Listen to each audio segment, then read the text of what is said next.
Hai semua, balik lagi bersama saya Cica di sini. Kali ini saya bakal ngelanjutin alur cerita 5 Daudi versi novelnya ya.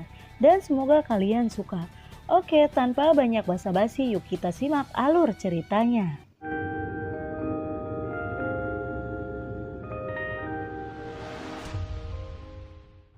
Di cerita sebelumnya, setelah pertarungan pertama antara Murong Qingchen dan Kaisar Kuno Tuosi, keduanya bergerak dan bergegas bersama lagi.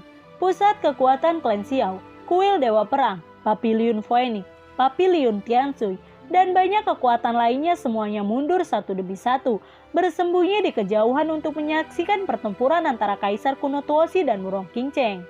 Liu Xiaoyi, King Tian, dan yang lainnya sangat terkejut ketika mereka menyaksikan pertempuran antara Kaisar Tuosi dan Murong Qingchen. Murong Qingchen dan Kaisar Kuno Tuosi terus-menerus berkelahi. Pedang Kaisar Kuno Tuosi kembali. Kaisar Tuosi tiba-tiba berteriak dan aliran cahaya terbang dari jauh dalam sekejap.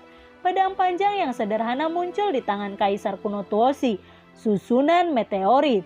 Kaisar Kuno Tuosi berteriak dingin. Pedang panjang di tangannya tiba-tiba melayang di depannya. Segera pedang panjang berubah menjadi 2, 2 berubah menjadi 4, 4 berubah menjadi 8. Pedang panjang yang tak terhitung jumlahnya membentuk dinding pedang untuk memblokirnya di depan Kaisar Kuno Tuosi. Beberapa orang hanya melihat formasi pedang. Sulit membayangkan bagaimana formasi pedang ini akan menghancurkan bumi jika benar-benar dibuka. Tebasan pedang. Menghadapi formasi pedang yang kuat dari Kaisar Kuno Tuosi, kulit Murong Qingchen sedikit berubah. Kaisar Kuno Tuosi melambaikan tangannya dan dinding pedang di depannya tiba-tiba memancarkan kemenangan besar. Pada saat Kaisar Kuno Tuosi meluncurkan formasi pedang, Murong Qingchen melambaikan tangannya dan pedang abadi yang tak terhitung jumlahnya di depannya juga melahap lawan dengan hebat. Sreng, sreng, sreng. Suara pedang panjang beradu di udara dan untuk beberapa saat pedang panjang itu melesat melintasi langit. Pedang panjang yang tak terhitung jumlahnya saling bersilangan di udara dan Murong Qingchen juga ditelan oleh pedang panjang yang memenuhi langit. Dibandingkan dengan Murong Qingchen, Kaisar Kuno Tuosi tampak tenang. Dinding pedang berdiri di depannya, menahan semua pedang abadi yang berasal dari ledakan. Setelah waktu yang lama, pedang panjang di langit berangsur-angsur menghilang dan cahaya pedang yang terang di langit juga perlahan menghilang. Situasi di lembah jelas tercermin di mata semua orang lagi. Kaisar Kuno Tuosi memegang bola darah besar di tangan kanannya, sementara Murong Qingchen dalam pertempuran barusan menderita kerugian besar. Pada saat ini sel darah di tangan Kaisar Kuno Tuosi sudah besar, dan darah kental mengalir di sel darah, yang membuat semua orang ketakutan. Tidak ada keraguan tentang kekuatan Kaisar Kuno Tuosi, tetapi tidak ada yang tahu apa yang akan dilakukan Kaisar Kuno Tuosi. Kaisar Tuosi meninju ke dalaman lembah, dan segel di lembah segera hancur. Ada segel lain dan Kaisar Kuno Tuosi meninju lagi, dan segel itu rusak lagi. Dengan cara ini, Kaisar Kuno Tuosi menghancurkan 12 segel berturut-turut. Ketika segel ke-12 rusak, mata semua orang berbinar, dan situasi aneh muncul di depan semua orang. Apa yang muncul di depan semua orang adalah lembah kecil yang dipenuhi dengan api. Di lembah api, raksasa tinggi berbaring terlentang. Tubuh raksasa itu seperti gelembung, dan itu benar-benar transparan. Tetapi garis besar dan penampilan raksasa itu masih bisa terlihat samar-samar. Namun raksasa besar itu sudah sangat lemah, dan sepertinya jika angin bertiup, dia akan dimusnahkan dalam kehampaan. Di sekitar raksasa itu, 21 kelompok api dengan warna berbeda mengelilingi raksasa itu, seperti penjaga paling setia menjaga raksasa 9 jang. Tubuh raksasa 9 jang ini persis Kaisar Api, Kaisar Yen. 21 kelompok api di samping raksasa 9 jang itu satu persatu mereka semua adalah sosok yang akrab. Api yang menelan ketiadaan, api iblis teratai murni, api hati yang jatuh, 3000 api. Ini terkenal di daratan Dauki. Semua api aneh ada di sini. Nyala api ini ternyata merupakan 21 jenis api yang berbeda dalam daftar api yang berbeda di benua Dauki. Digabungkan dengan api jantung bumi King Lian, semua api yang berbeda pada daftar api yang berbeda telah dikumpulkan. Dengan begitu banyak api yang berbeda berkumpul bersama, namun lembah sempit tempat raksasa 9 jang terletak telah diatur dengan banyak penghalang. sehingga suhu di lembah tidak akan terpapar ke dunia luar. Di antara 21 api, ada seorang anak dengan warna pink dan batu giok seperti boneka, terlihat sangat kecil. Anak itu adalah Xiao Yishuang, menangis berdiri di samping raksasa 9 jang dan berseru dengan suara rendah, "Kaisar Yan, kembalilah! Kaisar Yan, kembali! Kaisar Yan, kembali! Kaisar Yan, kembali!" Ketika Xiao Yi berbisik agar Kaisar Yan kembali, ada semburan teriakan yang jelas di langit. Dan Wu Yan juga memanggil dengan keras ke udara. Pada saat itu Kaisar Yan bertarung dengan peri tak berperasaan. Dan Kaisar Yan menderita luka yang sangat serius. Kaisar Yan awalnya tidak dapat melarikan diri dari kematian. Tetapi ada seseorang yang bisa mencapai langit. Dengan kekuatan gaibnya, jiwa Kaisar Yan terpisah dari tubuhnya. Dan dia menyegel jiwa Kaisar Yan dalam tubuh seseorang pemuda, yaitu Xiao Yan. Dan tubuh Kaisar Yan disegel di lembah mausoleum Kaisar oleh orang itu. Diharapkan suatu hari, jiwa Kaisar Yan akan dapat berintegrasi kembali dengan tubuh Kaisar Yan untuk membangkitkan Kaisar Yan. Tetapi setelah bertahun-tahun, Kaisar Api juga menjadi semakin lemah dari hari ke hari. Jika Kaisar Api tidak bergabung dengan jiwa Kaisar Yan, Kaisar Api akan dimusnahkan dan menghilang kapanpun. Kaisar kuno Tuosi tiba-tiba berteriak, "Bentuk kembali tubuh sejati Kaisar Yan dengan darah semua roh." Dan bola darah di tangannya mengalir ke lembah seperti kilat. Namun bola darah besar memasuki lembah tanpa kerusakan apapun, melewati kekosongan dengan kecepatan kilat. Dan akhirnya perlahan-lahan meleleh masuk ke raksasa itu. Pada saat bola darah memasuki raksasa 9 jang, tubuh transparan raksasa 9 jang berangsur-angsur memadat, menjadi daging dan darah. Pada akhirnya raksasa itu benar-benar berubah menjadi daging dan darah. Itu adalah raksasa berbaju hitam. Mata raksasa berpakaian hitam itu tertutup rapat, dan wajahnya penuh tekad. Namun saat ini dia tidak memiliki napas kehidupan. Dia masih orang mati. Kembalinya Wan Huo, kembalinya Kaisar Yan. Pada saat ini raungan memekakan telinga terdengar dari mulut Kaisar kuno Tuosi. Kaisar Tuosi adalah penguasa semua api, dan atas panggilannya semua api di dunia mendidih. "Kaisar Yan, siapa Kaisar Yan? Siapa Kaisar Yan? Kenapa aku belum pernah mendengar nama Yan sebelumnya?" Mendengar teriakan kembalinya Kaisar Yan, terus-menerus bergema di udara. Liu Xiaohui, King Tian, Jan Wuji, Nalan King Sui, Xiao Yao, Mu King Luan, dan banyak lainnya semuanya terkejut. Dan mereka merasa bingung. Ada banyak orang kuat yang hadir, tetapi tidak seorang pun pernah mendengar nama Kaisar Yan. Jadi ketika mereka mendengar nama Kaisar Yan, mereka membicarakannya. Banyak orang kuat mengalihkan perhatian mereka ke lembah api, ingin melihat siapa yang disebut Kaisar Yan.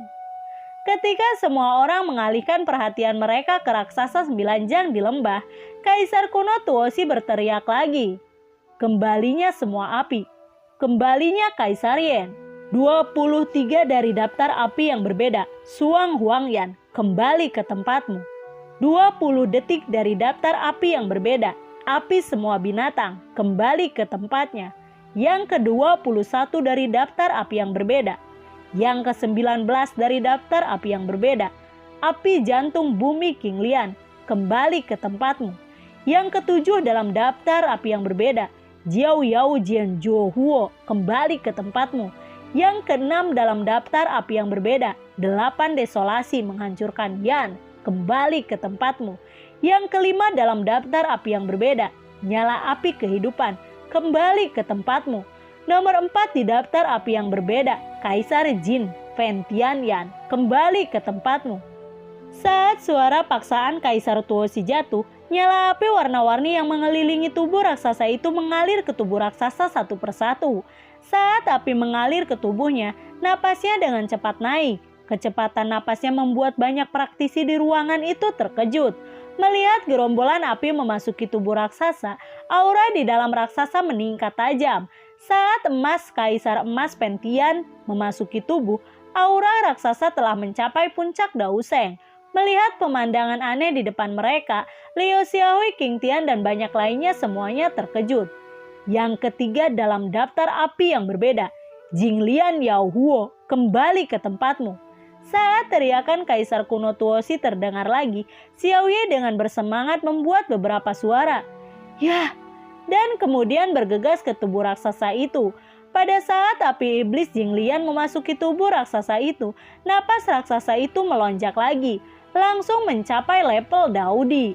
Kedua dalam daftar api yang berbeda, ketiadaan menelan api, kembali ke tempatmu. Kaisar kuno Tuosi berteriak lagi, dan segera kehampaan hitam menelan api langsung di tubuh raksasa itu. Kemudian Kaisar kuno Tuosi berteriak lagi. Nomor 1 dalam daftar api yang berbeda, Kaisar Yen, kembalilah ke tempatmu. Begitu teriakan itu jatuh, Kaisar kuno Tuosi bergerak dan muncul tepat di samping raksasa itu. Tubuhnya tiba-tiba terbakar dan akhirnya berubah menjadi nyala api, perlahan memasuki tubuh raksasa itu. Saat Dian memasuki tubuh raksasa itu, aura yang sangat menakutkan merasuk dari tubuh raksasa itu. Pada saat ini raksasa itu tiba-tiba membuka matanya dan 2 cahaya keluar dari mata raksasa itu. Raksasa itu bangun. 10.000 api kembali.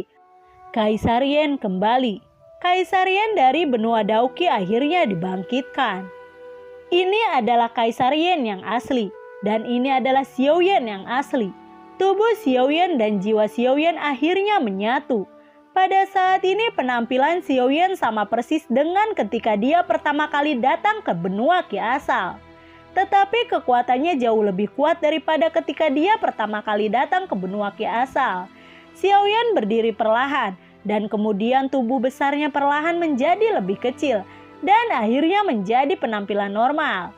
Merasakan kekuatan yang melonjak dan tak terbatas di tubuhnya, Xiao Yan percaya bahwa pada level Daudi tidak ada yang akan menjadi lawannya. Dia akan menjadi Daudi yang paling kuat. Tidak ada yang tahu rasa sakit seperti apa yang dialami Xiao Yan dalam proses ini. Dia telah melalui ratusan reinkarnasi dan menghadapi bencana yang tak terhitung jumlahnya. Selama periode ketika dia dibungkus dengan sel darah, dia mengalami penyucian, menyakitkan yang tak terhitung jumlahnya, dan akhirnya mencapai apa yang dia miliki sekarang. Kaisar Yen, Xiao Yan. Kekuatan Xiao Yan terletak pada api khususnya. Sebelumnya Xiao Yan hanya memiliki api khusus dari api jantung bumi King Lian. Begitu banyak skill bertarungnya yang tidak bisa digunakan dengan seluruh kekuatannya. Sekarang 23 jenis api yang berbeda telah kembali dan dia akan menjadi sangat kuat. Di alam semesta, tidak ada seorang pun di kelas Daudi yang akan menjadi lawannya. Tanpa melihat gerakan apapun dari Xiao Yan muncul langsung di depan Murong Qingchen, menatap wajah familiar yang persis dengan Xun Er, dan bertanya dengan ringan. Katakan padaku, mengapa kamu memiliki penampilan yang sama dengan Xun Er? Aku akan pergi. Murong Qingchen tersenyum dingin. Tanpa menjawab pertanyaan Xiao Yan, dia mengulurkan tangannya dan celah ruang tiba-tiba terbuka. Mau pergi? Jika kamu tidak menjelaskannya, kamu tidak bisa pergi, ucap dari Xiao Yan. Kemudian dia membalik telapak tangannya dan sidik jari api yang besar menamparnya. Murong Qingchen bahkan tidak memikirkannya. Dengan lambaian tangannya, telapak cahaya yang menyilaukan melesat dan segera menghantam tangan besar yang menyala. Duar! Dengan suara teredam, gelombang udara yang menakutkan meledak. Selama pertarungan antara keduanya, Murong Qingchen mundur beberapa langkah. Xiao Yan di sisi lain tubuhnya tidak bergerak sama sekali. Xiao Yan lalu muncul di depan Murong Qingchen lagi. Sebuah pukulan yang mengandung energi menakutkan yang tak terlukiskan segera menghantam. Pipi indah Murong Qingchen sedikit berubah dan aura pembunuhan yang dingin keluar dari matanya. Menghadapi serangan kuat Xiao Yan, dia tidak punya pilihan selain bertarung. Kecepatan Xiao Yan begitu menakutkan sehingga dia tidak punya kesempatan untuk menghindar. Hiat, bakpik dor meledak beleduk jelger. Kekuatan tinju Xiao Yan dan kekuatan telapak tangan Murong Qingchen sekali lagi dibombardir bersama. Kali ini Murong Qingchen langsung membalas dendam pertarungan. Tapi Xiaoyan tidak memberikan kesempatan kepada Murong Qingcheng untuk melawan. Dengan satu gerakan, dia muncul tepat di samping Murong Qingcheng dan berteriak dengan marah. "Ayo katakan, apa yang kalian lakukan pada Xun-Er?" Murong Qingcheng lalu berkata, "Jika kamu ingin tahu keberadaan Xun-Er, maka kamu pergi ke neraka. Dan ketika kamu sampai di neraka, kamu dapat melihat Xun-Er," ucap dari Murong Qingcheng. "Pergi ke neraka!" Xiaoyan berteriak keras dan meninju tubuh Murong Qingcheng. Tubuhnya terluka parah dan Murong Qingcheng segera memuntahkan seteguk darah. Dan wajahnya yang seperti peri yang tak tertandingi juga menjadi pucat. Xiaoyan muncul di depan Murong Qingcheng lagi. 23 jenis api yang berbeda di tubuhnya dengan cepat menutupi tinjunya. Meskipun tinju api tidak memancarkan energi apapun, jangan meremehkan tinju api kecil ini. Tinju api ini berisi semua kekuatan Xiaoyan dan kekuatannya sangat menakutkan. Merasakan kekuatan dari tinju yang menyala, kulit Murong Qingcheng akhirnya berubah. Jika tinju ini mengenainya, dia mungkin akan jatuh di tempat. Pada saat ini ekspresinya yang dingin tiba-tiba berubah menjadi sangat lembut. Suaranya yang lembut perlahan terdengar. "Xiaoyan, aku Xun-Er. Apakah kamu akan membunuhku?" Mendengar ini seluruh tubuh Xiaoyan terguncang dan tinju api di tangan kanannya perlahan menghilang. Suara tadi memang suara Xun-Er dan dia berbisik, "Xun-Er, apakah itu kamu?" Duar. Sementara Xiaoyan terganggu, Murong Qingcheng meninju dada Xiaoyan.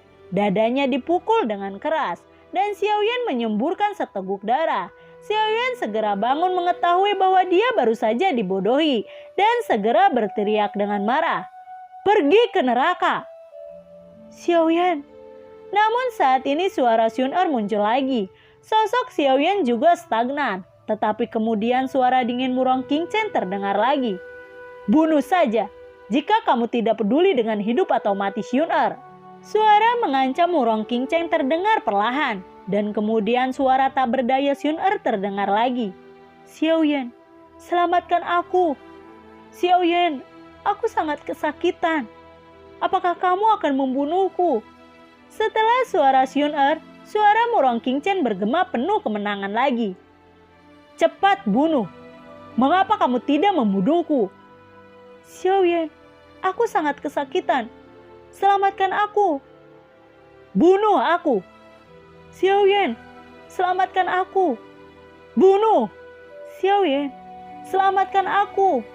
Suara tak berdaya Xun-Er dan suara bangga Murong Qingcheng terdengar bergantian satu demi satu, memukul hati Xiaoyan seperti mantra. Dua suara yang berbeda muncul pada orang yang sama. Xiaoyan sedikit marah pada saat ini dan dia berteriak, "Apa yang terjadi? Mengapa ada suara yang keluar dari tubuhmu?" Ucap dari Xiaoyan. "Jika kamu ingin tahu jawabannya, datanglah ke Changsheng Tian untuk menemukanku." Melihat kebingungannya telah berpengaruh, Murong Qingcheng tersenyum bangga dan segera merobek celah ruang kosong dengan tangan kanannya dan menghindar. Pada saat ini Xiaoyan tidak lagi memiliki niat untuk menghentikan Murong Qingcheng dan membiarkannya pergi dengan mudah. Pada saat ini kedua suara itu terus-menerus bergema di benak Xiaoyan. Dia bisa yakin bahwa salah satu suara itu memang milik Xun-Er. Tapi tubuh Xun-Er sepertinya ditempati dan dikendalikan oleh pemilik suara lain. Kemarahan Xiaoyan menyerang hatinya dan seteguk besar darah menyembur segera. Matanya merah, rambutnya yang panjang berkibar. Dan pengalaman Xun-Er membuat Xiaoyan sedikit tidak rasional. Dan dia melihat ke langit seolah-olah dia menjadi gila dan berteriak, "Kenapa? Apa yang kamu lakukan pada Xun-Er? Xun-Er, Xun-Er, kenapa Xun-Er-ku terlihat seperti ini? Kenapa? Kenapa? Kembalikan Xun-Er! Kembalikan Xun-Er padaku!" Xiaoyan mengangkat kepalanya ke langit dan melolong sedih. Xun-Er adalah cinta dalam hidup Xiaoyan. Dia bisa melakukan apa saja untuk Xun-Er. Namun setelah bertemu, malah seperti ini.